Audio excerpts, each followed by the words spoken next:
Hi hello welcome to spicy వంటలు. ఈరోజు మన స్పైసీ వంటల్లో చాలా టేస్టీగా అండ్ క్రిస్పీగా ఉండే కందనకాయ ఫ్రై ఎలా చేసుకోవాలో ఈ వీడియోలో మీతో షేర్ చేస్తాను. ఇది మనకి చికెన్ షాప్లో దొరుకుతుంది. దీన్ని తీసుకున్నప్పుడే చిన్నగా కట్ చేయించుకుని తెచ్చుకున్నాను. సో దీన్ని బాగా కడిగేసుకుంటున్నాను అనమాట. సో ఒక 2-3 సార్లు కడిగేసుకుని పక్కన పెట్టుకోవాలి. ఇప్పుడు ఇది ఫ్రై ఎలా చేసుకోవాలో చూసేద్దాం. సో దీనికోసం సన్నగా ఒక 2 ఉల్లిపాయలు కట్ చేసుకున్నానమాట. సో ఈ విధంగా సన్నగా కట్ చేసుకుని ఇప్పుడు ఈ ఫ్రై చేయడానికి ఒక ప్యాన్ తీసుకుని దాంట్లో ఒక 3 టేబుల్ స్పూన్స్ దాకా ఆయిల్ అనేది వేడి చేసుకుంటున్నాను. ఆయిల్ కొంచెం వేడైన తర్వాత దీంట్లో సన్నగా కట్ చేసి పెట్టుకున్నాం కదా ఉల్లిపాయలు వేసి బాగా ఫ్రై చేసుకోవాలన్నమాట. ఇది మంచి గోల్డెన్ బ్రౌన్ కలర్లో మంచి బ్రౌన్గా ఏగిపోవాలి. సో అప్పుడు ఇది ఇంకా టేస్టీగా వస్తుందన్నమాట.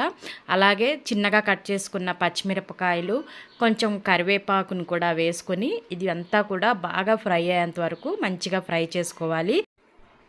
సో ఇలా మంచిగా మొత్తం ఒక బ్రౌన్ కలర్ వచ్చేంత వరకు కూడా బాగా ఫ్రై చేసుకోవాలి. సో ఇప్పుడు దీంట్లో నేను ఒక 1 టేబుల్ స్పూన్ అల్లం వెల్లుల్లి పేస్ట్ వేస్తున్నాను. సో ఇది కూడా మంచిగా పచ్చివాసన అంతా పోయేటట్టు బాగా కలిపేసుకోవాలన్నమాట. సో ఇది మనకి సాంబార్లోకి ఇంకా రైస్లో కలుపుకుని తినడానికి కూడా చాలా అంటే చాలా టేస్టీగా ఉంటుంది.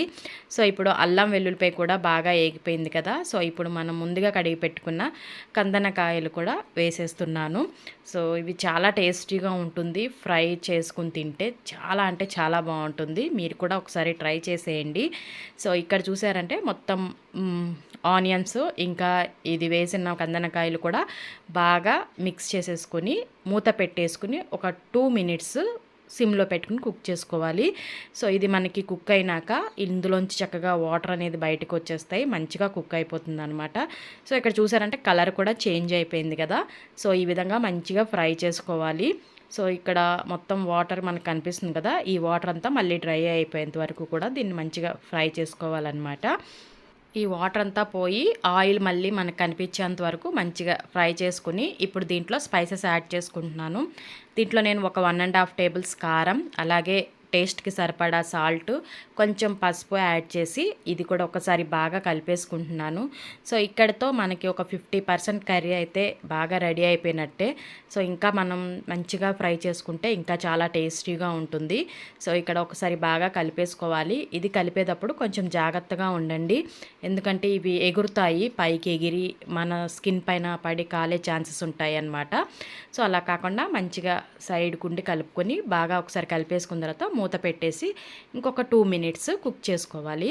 సో చూసారు కదా, ఆల్మోస్ట్ ఫ్రై రెడీ అయిపోయింది. చాలా అంటే చాలా క్రిస్పీగా కూడా అయిపోయిందనమాట. ఇప్పుడు దీంట్లో నేను ఒక 1 టేబుల్ స్పూన్ ధనియాల పౌడర్, అలాగే ఒక 1 టేబుల్ స్పూన్ చికెన్ మసాలా అనేది యాడ్ చేసి వీటిని కూడా ఒకసారి బాగా కలిపేసుకుంటున్నాను. సో ఇప్పుడైతే ఆల్మోస్ట్ మనకి ఈ ఫ్రై రెడీ అయిపోయినట్టే. చాలా అంటే చాలా క్రిస్పీగా టేస్టీగా రెడీ అయిందనమాట. సో చూస్తానికి కూడా చాలా చాలా బాగుంది కదా. సో మీరు కూడా ఒకసారి నచ్చితే ట్రై చేసేయండి. అలాగే మీ ఫ్రెండ్స్ అండ్ ఫ్యామిలీతో ఈ వీడియోని షేర్ చేయండి. ఇలాంటి మరిన్ని వీడియోల కోసం మన ఛానల్ని ఇప్పుడే సబ్స్క్రైబ్ చేసుకోండి. మళ్ళీ ఒక వీడియోతో మళ్ళీ కలుస్తాను. Bye bye.